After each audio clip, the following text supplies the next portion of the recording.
faceți un lucru dumnezeiesc, să spun așa, pentru că promovați aceste produse, la care eu am fost martor la efectele lor.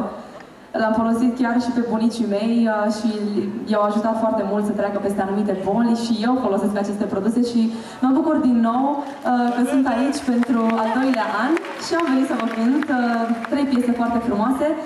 2 dintre ele le cunoașteți foarte bine și una la final va fi piesa mea, care va fi pe noul meu album. Haideți să vedem drum! Mary pentru dumneavoastră și aș dori să mă ajutați cu palmuțele dumneavoastră.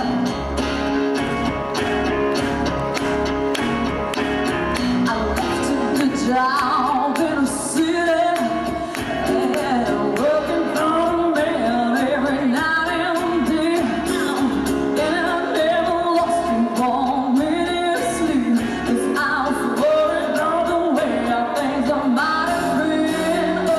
Oh, it will keep on turning.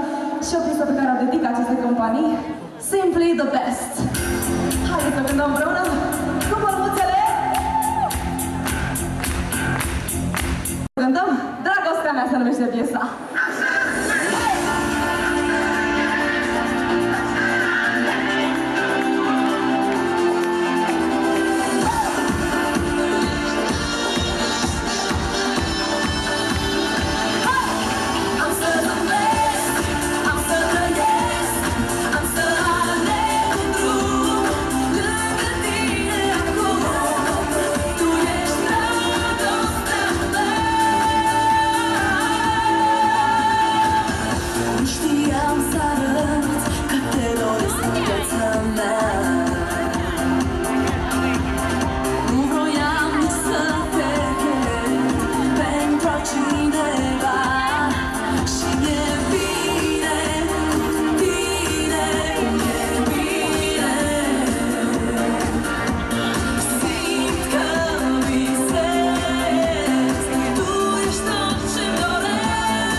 fel de bine să reprezentați această firmă. O zi bună, la revedere și spor la treabă pentru anul care este.